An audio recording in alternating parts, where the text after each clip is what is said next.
Hey, welcome back to Daily Flash. Mitch English along with Riesa, Pascal. It's time to jump into the hood, the Parenthood, that is. With school back in session, what should be a joyful time for most kids can actually sometimes mean increased worry, tension, even concern. We got 4 steps to help your kids deal with back-to-school anxiety. And joining us now is parenting expert Katherine. Sellery. Bonjour, Katherine. How are you? Hey, bonjour. Joining us from Paris, France. So we really appreciate that. I know that you're over there being a proud mom as well. So we want to talk about the 4 things that almost every kid, we all know they have some kind of anxiety at the beginning of the school year. Sometimes they don't show it, sometimes they do. It's probably good to actually have a conversation. And you've got 4 great tips that will actually lead to find out maybe if they're going through something. Let's go through those. Absolutely. So talk about it. Number 1, the first day back to school, especially when starting at a new school, is an uncertain time for kids. And the truth is, starting a new grade or even new experiences can be scary. So help your kids verbalize exactly what's going on for them. Worries and fears seem so much bigger and scarier when you don't talk about it. And resist the urge to downplay your kids' fears to protect them.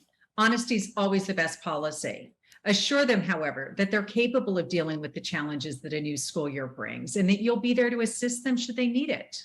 Is there a good time maybe to share maybe a life experience that they had when they were scared as well? Does that bring you to their level? For sure. You know, all those connecting things that acknowledge that, hey, I get it. It is hard. Yeah. I've been through this too. Yeah, lets them know that everything's going to be okay in the end. Second, you say is focus on the positive, which sometimes it's hard to do that, man. Tell me how you do that. It really is. Yeah, but reframing negative thoughts is a life skill.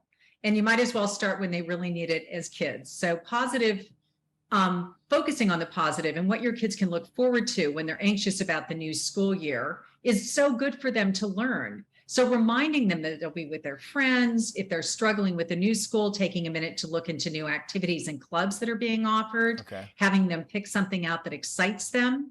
So teaching that positive self-talk to kids is a life skill that will support them the rest of their lives. So instead of thinking I could fail this test, assure them that they can start saying to themselves, I felt confident about my revisions on the material. Okay. Familiarity is such a big thing for kids. They want to make sure they know that the next day everything's going to be there. And you say building a routine is going to help them get into that mode. Explain about that a little bit more, and also kind of talk about what about kids of divorced parents where maybe they do one thing at one house and maybe something different. How do you work that out? Yeah, that's a very good point. So kids do need consistency and predictability to feel secure, especially in difficult times. So the daily routine, if you can do that across many households, let's wake up, eat breakfast, go to school, pack your bag, do your homework, so forth. Help them find time in the day to do something that they just enjoy, have fun, and add time to debrief with your children so that you can tune in, and check in to see how they're adjusting. And if you can do that, if you're dealing with 2 households that are co-parenting and they can maintain those same routines at both households, that's going to make a world of difference. Yeah. Okay. Yeah, that makes complete sense. So maybe having a communication between mom and dad. So very good. Finally, exhibit peaceful energy. Kids pick up on things more, I think, than adults do. Would you agree with that? Oh, they're so sensitive. I mean, adults can become desensitized. Children are still sensitive. Right. And they're quick to mirror what their parents are feeling. So if you're overly anxious, they will be too. So do your best to exhibit calmness and confidence when talking about things that make your children anxious. And it really helps also if you have that look in your eye of, hey, I believe in you.